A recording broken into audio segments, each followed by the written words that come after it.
Hey, how's it going, guys? Welcome back to Ken's Geek Side. Thank you for dropping by. If you're new to this channel, this is a little series I do called This Week's Comic Book Review. And it's where I review the comic books I read. So, enough talking, let's get started with the comic book reviews. So the first publisher I'm going to talk about is DC Comics. Deathstroke #7 by Joshua Williamson.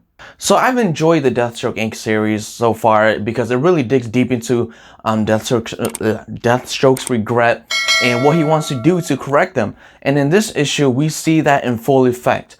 Also, Deathstroke's clone. I feel bad for him, man. Like, go read it. Figure it out. That guy feels bad, man. Next up is Icon and Rocket Season 1, issue number 6 by Reginald Hudlin? Yes. In this issue, we finally see the defeat of that annoying cockroach alien. This series to me has been a slow burn. There's way too many text bubbles and almost every bad guy in there is white. I know it gets a little political, which I don't really like, but overall, there's the one positive thing I can think about Icon and Rocket is Icon. I've been a big fan of him since I've seen him in the comic books. I know I never really read much about him, but all I know is he's basically just another Superman. And I've been a big fan of him since. So it's really good to see him back, but it's just way too many text bubbles, and it's a slow burn, like I said. Next up is Rogues #1 by Joshua Williamson. And it's a Black Label series. Black Label series has been kind of a hit or miss, more of a miss for me. And in this first issue, we see the Rogues face one of their biggest challenges yet, facing reality. And it really shows them in dead-end jobs and just being miserable. I can't speak English today. And it does a good job at just showing the desperateness that leads the Rogues to do one last heist in Gorilla City. To me, the art was okay. It was good when it needed it to be. But so far so good. I'm looking forward to it. It's pretty wild. And coming up is Trials of the Amazons, Wonder Girl by Joelle Jones. Or Joella Jones. So you have to be kind of caught up to the Wonder Woman series to really understand what's going on here. This one shot really just serves as an origin story. It's more like a filler. Like I said, origin story for the Escasitas and for Yara. But other than that, the real reason this one shot exists is just to bridge the gap between the Wonder Woman events. And let's see, the art was phenomenal, like especially when it comes to the Escasitas. Like, it's very good. I forgot who the artist was, but the way the interior, like the cover art is the same as the interior, and it's highly detailed, and I highly recommend checking it out if you like art. But this story was okay. And the next publisher is AWA Upshot. Hotel Volume 2, Issue 4 by John Lees. Ever since the release of like the first issue of Hotel, I knew we had something special here because all the stories are interwoven into each other. Like each issue is a different story, but it's interwoven into the previous one. And in this issue, we see a dog owner who just won't let his dog die, and his dog is like basically telling him to just let me die, but he won't. He keeps dragging it out, and the little dog becomes a demon. It kind of lets him know, like fucking let me die. But yeah, and then we finally see the Roaring 66, a biker gang looking for Lucy from issue 3 of volume 2. They finally make it to the motel. I don't know why it's called hotel. It's actually a motel. But they make it there, and I know that shit's about to go down. So I can't wait for season 2. I mean, issue 2. I mean, issue 11. So this was issue 10. What the heck? And that was it for AW Upshot. Next, we're gonna get into Dark Horse Comics. And coming from Dark Horse is Black Hammer Reborn #10 by Jeff Lemire, my favorite writer of all time. So Jeff Lemire does this thing where he could take a villain or superhero and make me genuinely care or worry for them.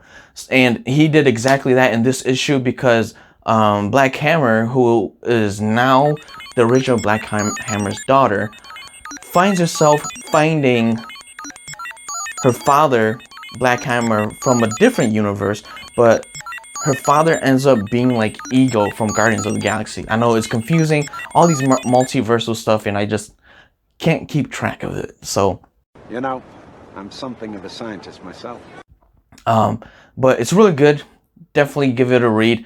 Jeff Lemire can't do no wrong yet. Hopefully he doesn't. And next publisher is Ahoy Comics. Surprisingly, they put out really good stuff. And one of that stuff is My Bad, number 5, by Mark Russell and Bryce Ingham. The finale to a comedy-filled series. And this comic book is basically a parody of the whole comic book industry in general. It even has like, in the beginning, it even says that comic books are just another force of emotional manipulation. So it's basically saying like, don't take everything to heart. It's just a comic book. It's there to take your money. They even have funny like little ads at the end too. And I think it's brilliant. It's one of a kind and you definitely need to check it out. If you're like a hardcore comic book fan who's looking for action or a good story and stuff like that, it's definitely not for you. But just if you're looking for a fun time, this is it. And finally, we get to Marvel, one of the bigger publishers this week. And stemming from Marvel, we have Shang-Chi number 10 by Gene Luen Yang. Hopefully I'm pronouncing your name right. You have my last name too, so I could say Yang, but Gene, the Luen part, whatever. So the whole Shang-Chi run has been fun to read so far, but it's really easy to fall off of it because nothing too major happens. It's just Shang-Chi going on adventures from Ta Lo to the real world. He's now the leader of the 10 Weapon Society or something like that. Like I said, it is fun and action-packed, but to be honest, I wasn't like a big fan of Shang-Chi before the movie. I watched the movie and I became a fan of Shang-Chi, but who I fell in love with was Wenwu, who is played by the great Tony Leung.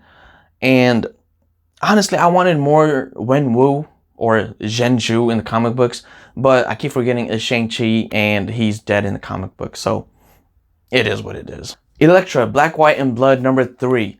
So the thing about anthology series is that you don't need to be caught up with any current running series to really enjoy the series. And in this issue, we have 3 stories written by different authors with supporting characters from Bloody Mary, Daredevil, and Black Widow. But that's the thing though. It was really bland, even with the supporting characters. And that's all I can say. It wasn't good. Next up, Maestro World War M. I was gonna say 3. Number 2 by Peter David. So I'm just gonna get straight to the point. I feel like Maestro could have been done with back in the 2020 miniseries.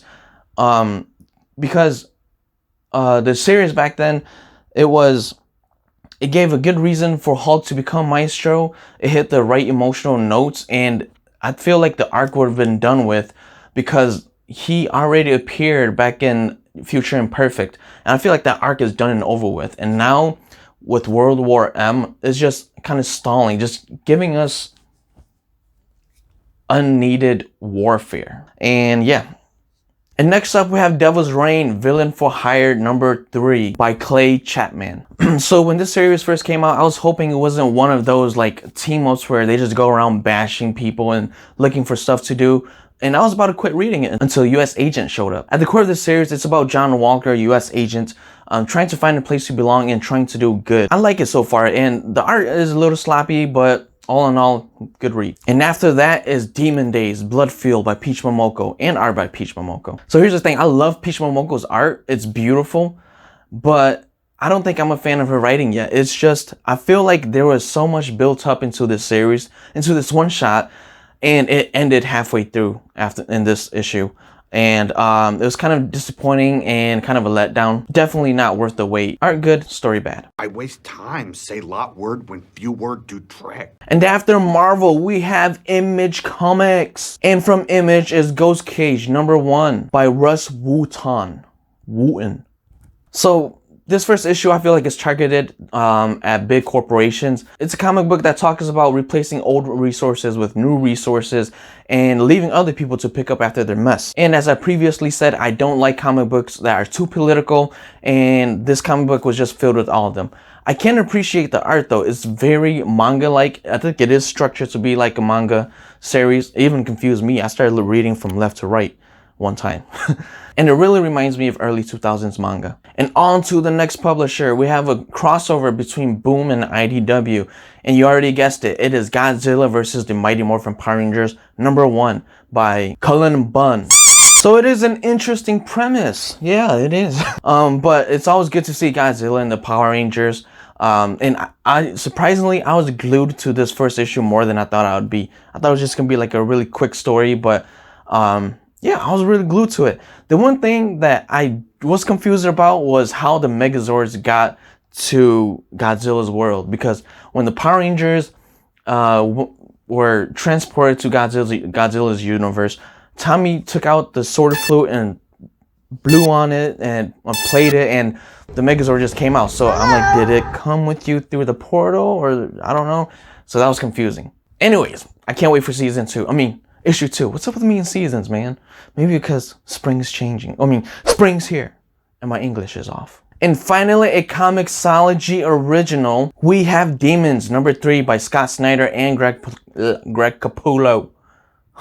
First off, let's just say I love this series. It's a perfect blend of faith and science, and I think it's a suitable comic book for both parties. So this finale was over the top and very enjoyable to read. It really digs into our two protagonists' soft side, and it really hits the notes. I mean, shit, even now it was like, fuck. But it does drag sometimes because there's just some panels filled with too much text bubbles.